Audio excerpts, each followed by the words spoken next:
Okay, we have already discussed. We have already started the IFRS 5 non-current asset held for sale, and we did some theoretical part. After that, we did the number crunching, and now we have to little bit explain the number crunching, that how we measure the asset and the disposal group under IFRS 5. So the first thing you must remember, let me show you here, that item classified as held for sale should be measured at lower of their carrying amount and fair value less cost to sell. It means that we will measure the asset at lower of carrying value and fair value less cost to sell. Let's say the carrying amount is 100 and the fair value less cost to sell is let's 90. So we measure the asset at this amount. Clear? This is the point number first that you must remember. Okay, we have already done this as number crunching. Now where the fair value less cost to sale is lower than carrying amount, then the difference will be treated as impairment loss. Let's say we have carrying amount and this is fair value less cost to sale. Clear? Now the carrying amount, let's say 100, and the fair value less cost to sale 90. Okay, the asset will be measured at this amount, and the difference between these two figures will be treated as impairment loss. Okay, means you will debit profit or loss and credit will be the non-current asset held for sale. Okay, clear?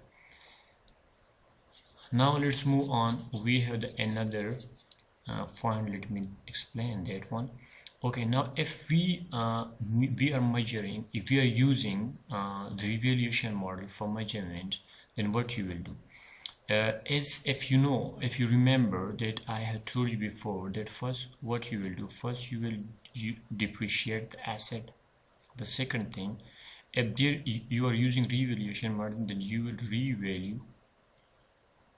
revalue the asset. Okay, the third thing, before classification as held for sale, you will do impairment testing, and that will be under IAS 36. Okay, once you complete this step, then you will go for the step number 4, and that is shifting entries. Mean now you are shifting the asset from non-current to non-current asset held for sale. And the last one step which you need to do is you will do after classification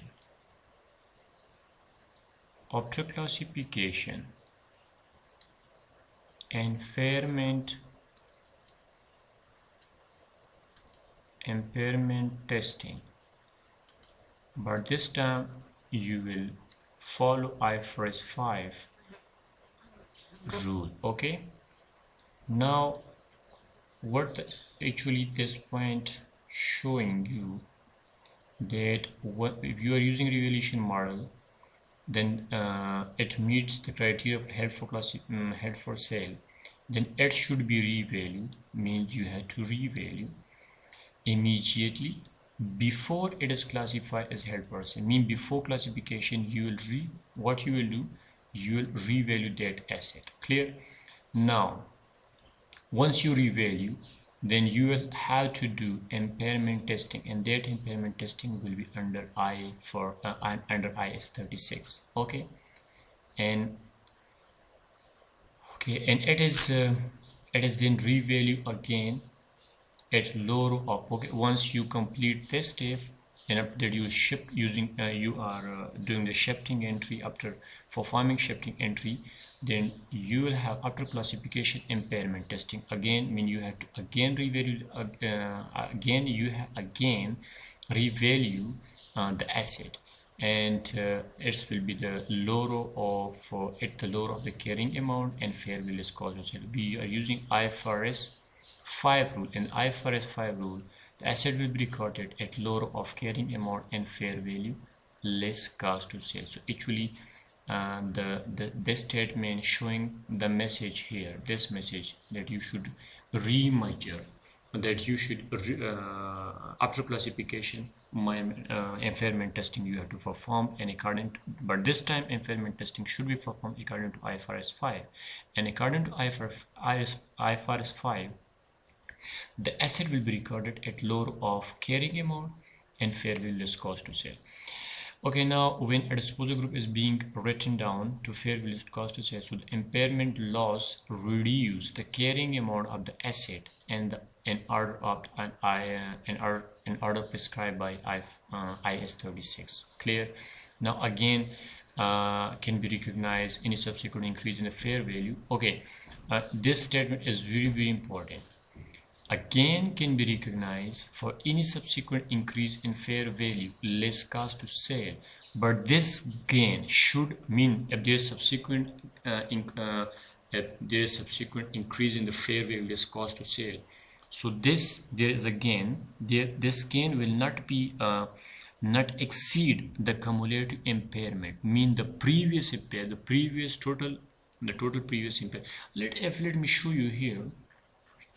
Think we have done a question, and that here you see here the asset is here you see the asset, the fair value of the asset at 30th June 2008 is 80. Clear? Mean the asset fair value increase. Clear? Now this gain in the fair value should not exceed the previous impairment, mean that it means that the reversal is talking about reversal is maximum reversal is limited to the amount of total previous impairment. So the previous impairment for this question was here 24,000, then 9,000 and 5,000, and this was the reduction in the depreciation. So the total impairment was so the asset will be the fair value gain should be recognized to this 35,000. Okay, this is the maximum reversal you can do to the total previous impairment, not more than that. Okay, so this is just a theoretical part, and we have also did some numerical part of this standard. Now once the asset is classified as held for sale, then there is no depreciation, no further depreciation. If it is still being used, okay, if you are using or not using, then no depreciation will be charged under IFRS 5. Now here we have a question, and the question is a very simple question. Here we have, you see, outline the accounting treatment of the above if the building have a fair value on 31st December 2005 is this amount, and if this amount. So if we have this amount, then how you will treat, and if you have this amount, then how you will treat. Okay, now on 1st January 2001, AB acquired a building for this 200,000 with expected life is this. Now on 31st December 2004, for the buildings for immediate sale, and cost to sell the building or estimate is 10,000. Okay, so first what you will do, first you will do depreciation, and the depreciation will be from 1st 2001 till 31st December 2004, which is 4 years. Okay, so the cost is 200,000, and depreciation for the 4 year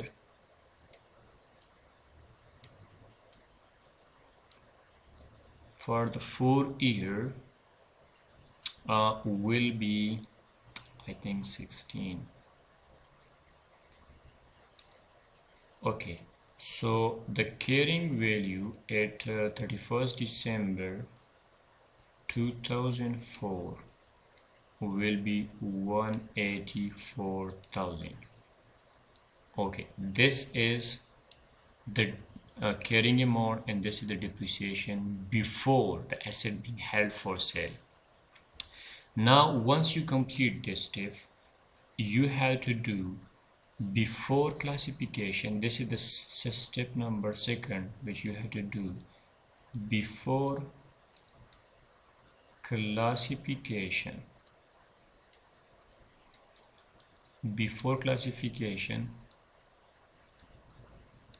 impairment testing, and this will be under IAS 36. And under IAS 36, the recoverable amount is higher of two figure, value in use and fair value less cost to sell. Here we don't have fair value and don't have value in use, and the fair value is given in the question, and that is on the 31st December. Here on the 31st December 2004, the fair value, let's say this one. Okay, so the fair value is 220, and cost to sale was given 10,000. So it means that the fair value less cost to sale is 210. Clear?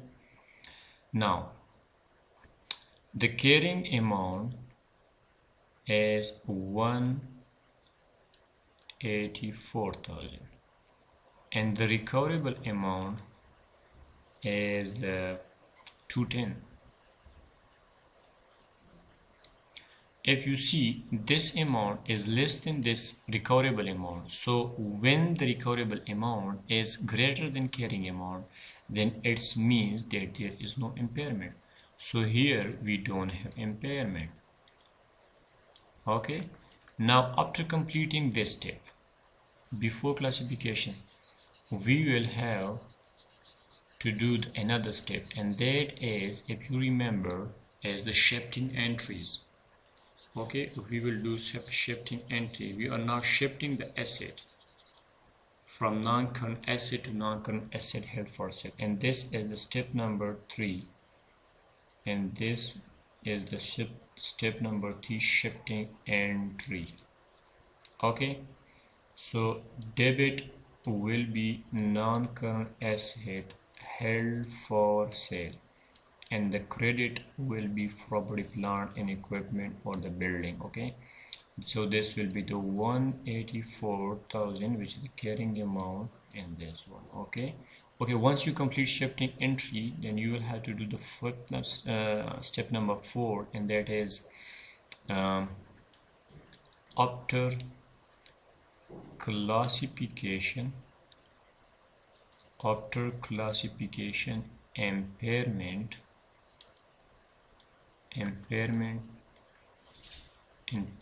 testing, but this time you will using IFRS 5 rules, and according to IFRS 5, asset will be recorded at low row of two figure. The first one is carrying amount, and the second one is fair value less cost to sale. So the carrying amount is 184. This one, you see, this is the carrying amount, and fair value is given as 220, and cost to sale is 10,000. So you will have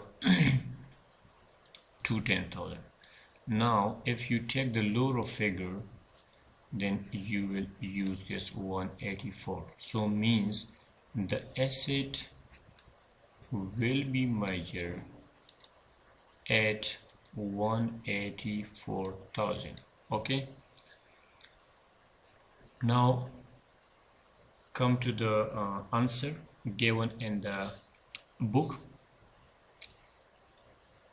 This is until 31st December 2004. The building is non-current asset, and we are depreciating that asset under according to IAS 16. The annual depreciation will be 4,000, and definitely this is for 4 years, so that will be 16,000. Now after deducting the cumulative depreciation from the cost, so the carrying amount will be 184,000. Now the question says that okay, if the fair value at the date of classification is 220, then how you will treat it? So on 31st December 2004, the building is reclassified as a non-current asset held for sale, and it is measured at low row of this amount 184, and fair value is cost to sale, and that is 210. So this means that the building will be continue to be measured at this amount in 184. And you see here we have done this question. Now let's move on and perform the other part, and that is part B. If the fair value is 110 instead of 220, then how you will treat? Okay, let's do that part. Okay, clear.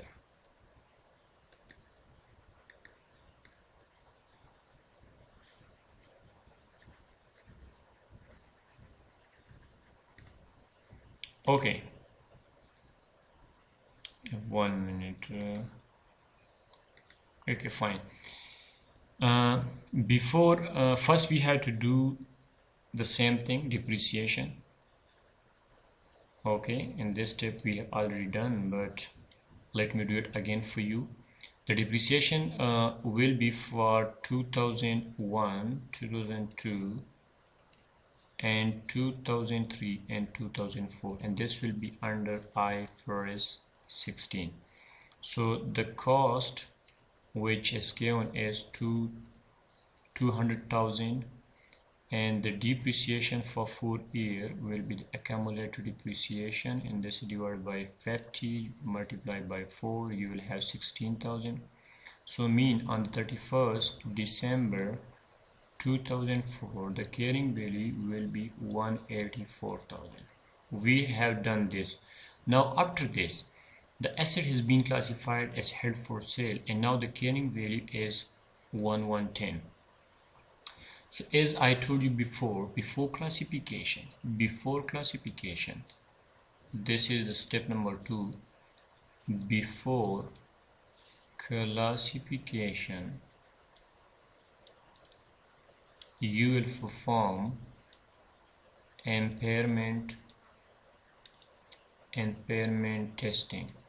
Okay, and impairment testing will be under according to IS 36, and according to IS 36, recoverable amount is higher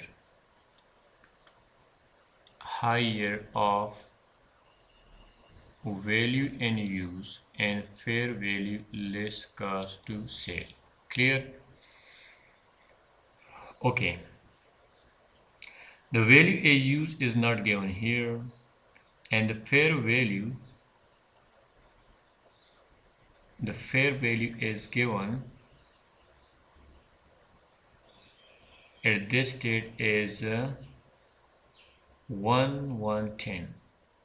Mean this is the fair value is 110,000, and the cost to sale is 10. So it means that the fair value less cost to sale is this amount. Clear? You see here, this is the amount. Now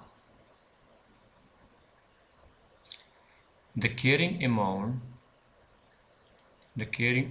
is 184,000, and recoverable amount is 100.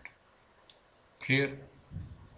So it means that their recoverable amount is greater than recoverable amount. So we have depreciation of amortization of 84,000. So debit profit or loss, and credit will be the non-current asset, and that will be 84,000. Once you complete this step, Now once you complete this step, you will have to do shifting entries. Okay, now after completing the step number second, now we are doing the step number 3, and that is shifting entries. Shifting entry. So debit will be non-current asset held for sale, and credit will be non-current asset, and that is building. Okay, and we are shifting the asset at the amount 100,000. Okay, 100,000. Now and if you remember that we have impairment, previous impairment 84,000, because the carrying value was 184 and the recoverable amount is 100, so there is impairment loss of 84,000. Now after completing this step, you will do another step, and that is called after classification. After classification, impairment testing, and that will be under IFRS 5. And according to IFRS 5, the asset will be measured at lower of carrying value and fair value less cost to sale. Clear? Now the carrying value of the asset is 100. Clear? And fair value is 110, and that will be 10,000, so it will be 100. Okay, so it means that the lower of, if you are using the lower amount, so this is the 100 and this also 100, so the lower amount will be 100, so the asset will be measured at 100. The asset will be measured at $100. Okay, now let's see that what is written in the book solution. So on the book solution, if you see here, on the 31st December, the building is reclassified and it is measured at lower of carrying amount. So this 184 is the carrying amount, and the fair value cost to sale is this amount 110. You see, remember this one,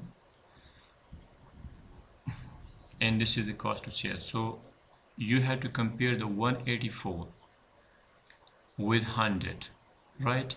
So there is we will take lower of amount, and it's mean that there's a difference between 84. So if 84 is your impairment loss, and the asset will be measured lower, so we will take the 100 at this amount. You will measure the asset, and the impairment loss of 84 will be charged to profit or loss. Clear?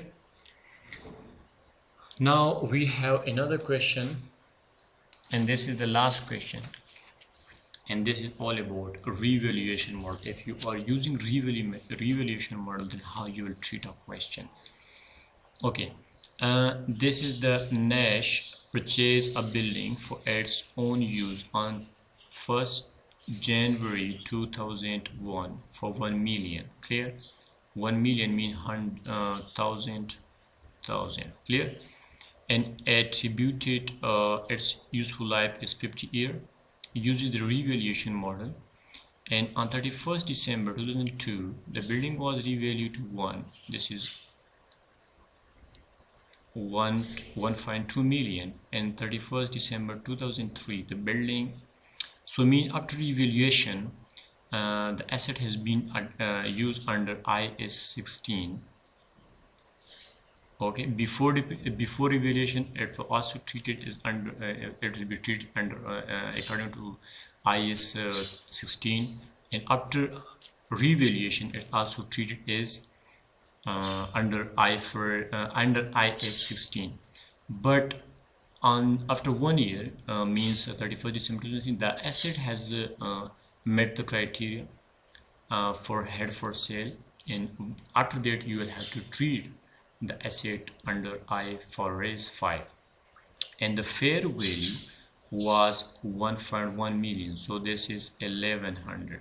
Okay, and the cost to sale, which is necessary for them to estimate, is 50, so this is the cost to sale amount.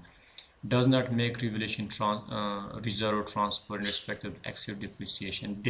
We have to discuss how to. So let me do first number crunching. After that we will do the discussion. Okay, the asset on first 2001, the cost was 1 million. Clear? Now depreciation for how many years? 2001 and then 2000. So for 2-year depreciation for 2 years will be 100,000. No, so 1 million divided by 50, and you just multiply with 2. So it will be 20, so that will be 40,000. Now deduct this amount and you will have carrying amount on 31st December 2002 is 960,000. Clear? Now at this date, this is the carrying amount on 31st December, but in this date the asset has been revalued. You see here the asset has been revalued to 1200. So the carrying amount is this, and the asset has been revalued to 1200. So there is a difference of, let me use a calculator. Okay, that will be 240. Okay, this is the revaluation reserve. So what you will do, you will debit profit, property plant equipment, and credit will be the revaluation reserve. But how much amount? 240. Clear? Now once you do this, the asset has been revalued to 1200. Okay, and now we have again to depreciate the revalue amount, which is 1200 by remaining useful life, which is 48, because 2 year already has been passed. So it will be like if you depreciate this by 48, then you will have depreciation for 25,000. Now 1200,000 less 25,000, the carrying amount will be 1175,000, and this is the date where the asset has been classified under IFRS, is classified as held for sale. Okay, once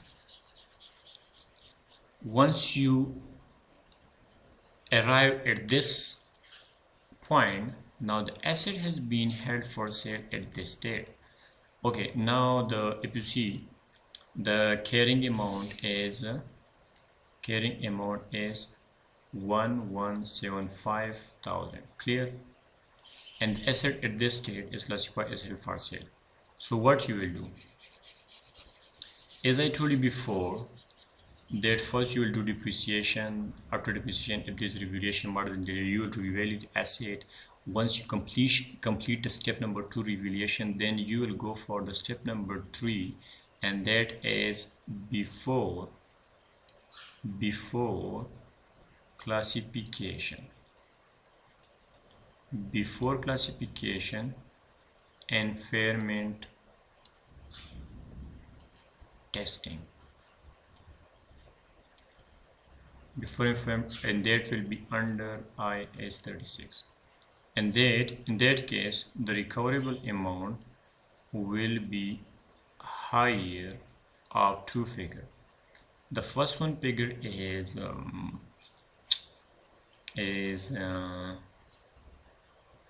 value and use, and the second is fair value less cost to sale.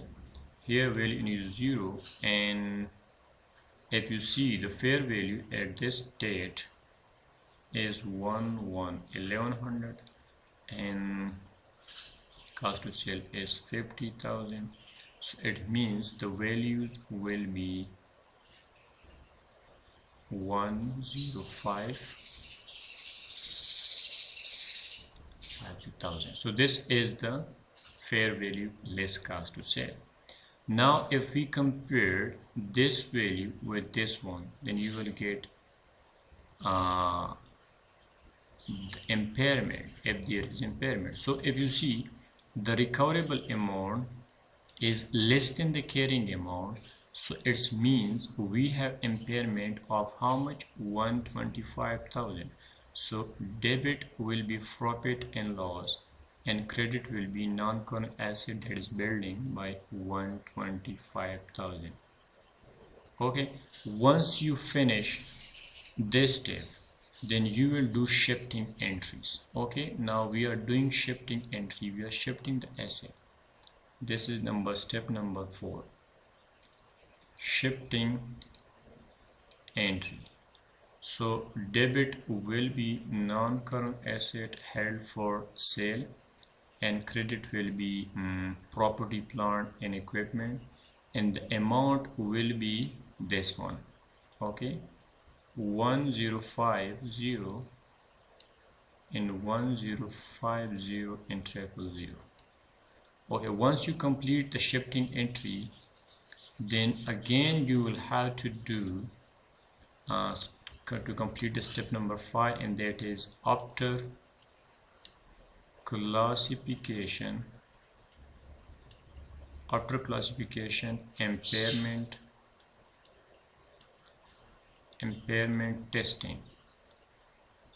Okay, and this time it will be under IFRS 5, and according to IFRS 5, the asset will be recorded at low row of 2 figures. The first one is carrying value and the second one is fair value less cost to sale. Okay, the carrying value is already been given, and this is 150. Okay, and the fair value less cost to sale at the date at this date is 11 million and less 50,000. So it will be 1050. Clear? So it means that the asset will be measured at 150. Okay, now if you remember that we have previously recognized here 240 revaluation surplus, mean revaluation reserve. This was revaluation reserve. So we will have also record impairment of 125,000. If you remember the time when I told you that the carrying value was let me write here, before the classification impairment testing was done, then the carrying value was 1,175,000 and the recoverable amount was 125, this one. So there was 125 impairment, so that impairment should also be recorded in other comprehensive income. Okay, now let's see what the question and answer says in the book. Okay, first what you will do, the building would be recognized on 1st January 2001 at cost, and the cost is 1 million, and this cost should be depreciated over its useful life. Now by 31st December, mean up to 2 years, the carrying amount of the building would be 960, and we have calculated this 960, and this is the depreciation for 2 years, means the depreciation for 1 year is 20,000 and plus 20,000 for the second year, so it will be 40,000, and if you deduct 40,000 from this figure, then you will get this amount. Now, once you complete the depreciation, there is a revaluation step. The asset has been revalued to 1.2 million. So the building was revalued on the 31st December 2002 to 1.2 million, giving a gain on revaluation and 240. So this is the revaluation gain which we have get after revaluation. The revaluation from 960,000 to 1200,000. Okay, and the gain have been recorded in other comprehensive income and held within the revaluation surplus. Okay, now the building will have been depreciated over its remaining useful life 48 years. Mean 2 years has been passed. After 2 years there has been revaluation, and the revaluation is a result of revaluation we get 240 revaluation reserve. And now the asset will be the new value, which is 1200,000, will be depreciated over 48 years, which is the remaining life. Mean after 50 was each total, and after deducting 2 years, so we'll get 48 years. And the depreciation for the year in 31st December 2003 will be 25,000. Mean 1200,000 divided by 48, you will get this amount. Now after deducting 25,000 from 1200,000, you will get the carrying amount of 1,175,000. Okay, once you complete this step, depreciation step, revaluation step, then you will have to do impairment testing, and is under IAS 36 before classifying the asset as held for sale. Now on 31st December 2010, the asset has been classified as held for sale, and now we have to do impairment testing. And impairment testing, but this time the impairment testing should be under IAS 36, and according to IAS 36, the recoverable amount is the higher of the two figure. The first figure you will have value in use, and the second will you have fair value less cost to sell. But we don't have value in use, we will just take the fair value less cost to sell.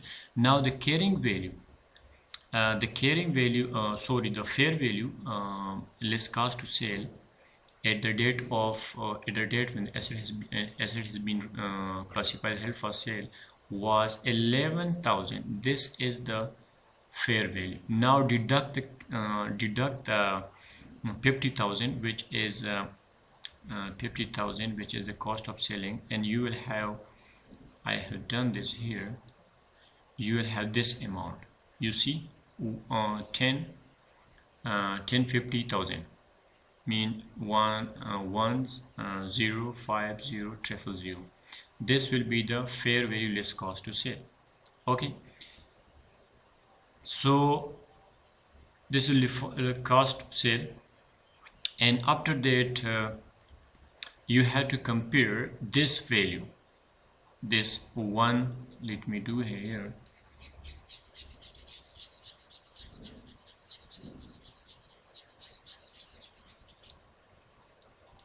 You see, what was the mean after classification. Before classification we have impairment loss. Before classification we have to measure the asset, the recoverable amount at higher of. So the carrying amount at the date of the asset being held for sale was 1. This is the carrying value, 1,175,000. Okay, and the recoverable amount which is fair value less cost, fair value was 11,000 and less 50,000. So it will be 150, like this amount. So we will compare these two figures, and we will have the carrying amount is greater than recoverable amount. So here we have impairment loss of 125,000. Clear? So we will debit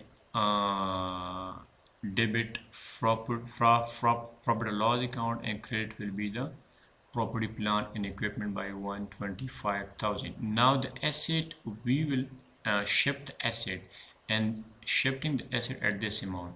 So this is the shifting entry. Once you complete the shifting entry, then you have to again do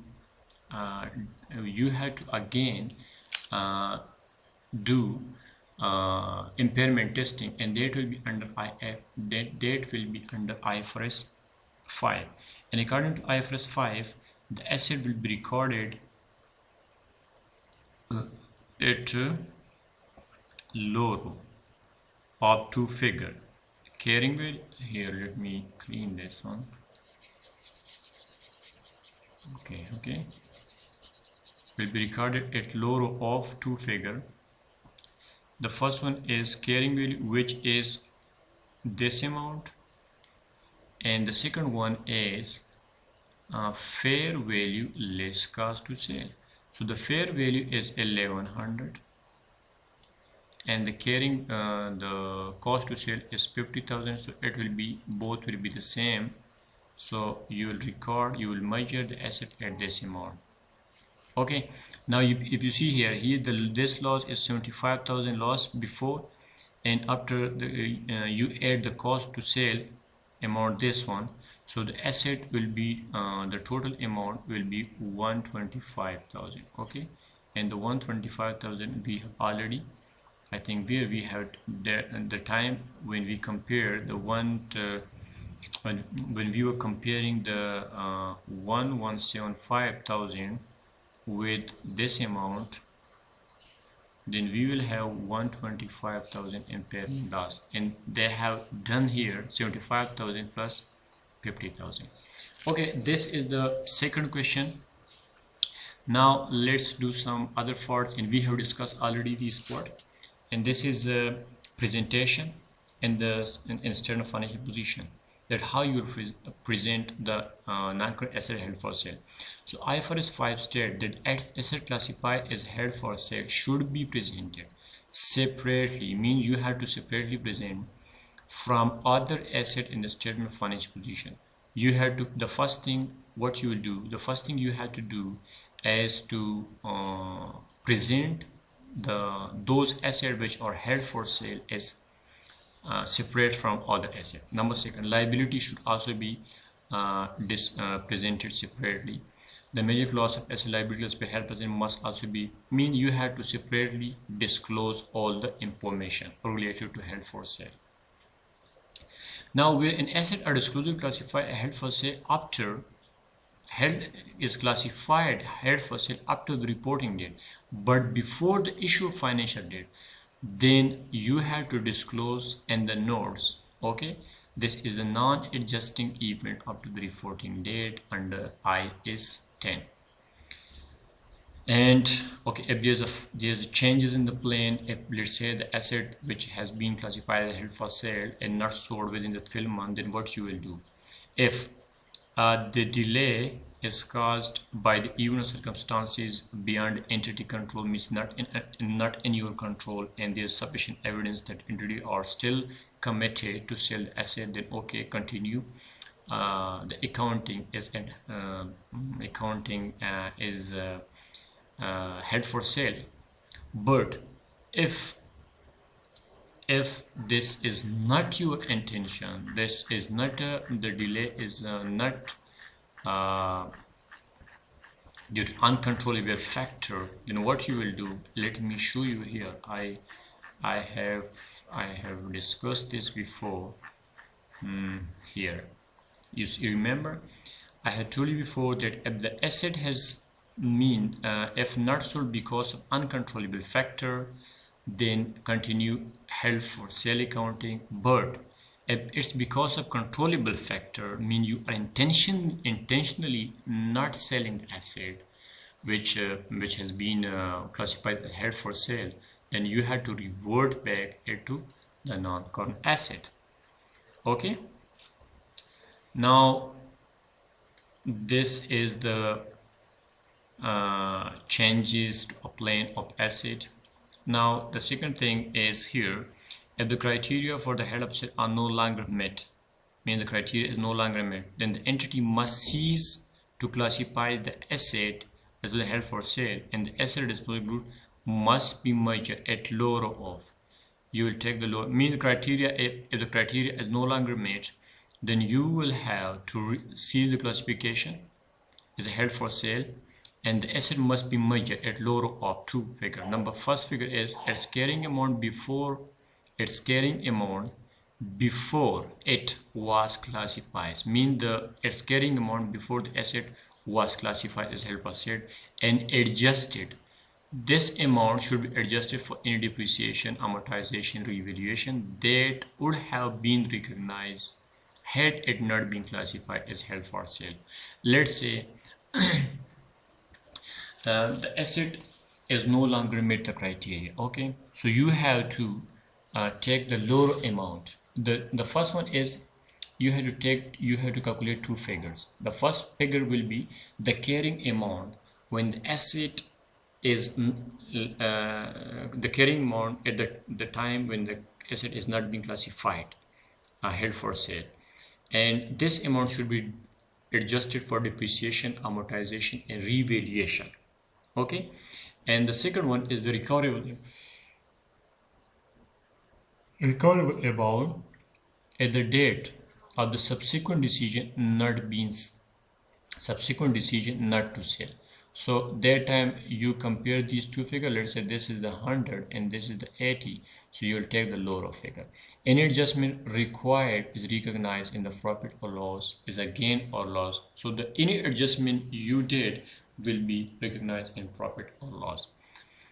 Now disclosure. This is the disclosure. This is the last part, and this is what you have to disclose related to the held for sale asset. And that is according to IFRS 5 say that entity must disclose description of the non-current asset or disclosure group, description of the fact and circumstances of the sale or expected sale, and any impairment, loss, or reversal recognized. So you have to disclose all these things. Okay, let me summarize in very simple word what you will do first. The first thing you will do for numerical crunching, you have to depreciate. The second is revaluation. The third thing is before classification, impairment testing under IAS 36. Then you will do shifting entries, and the last one is after classification, impairment testing, but this time we will follow IFRS 5. Okay, thanks for watching.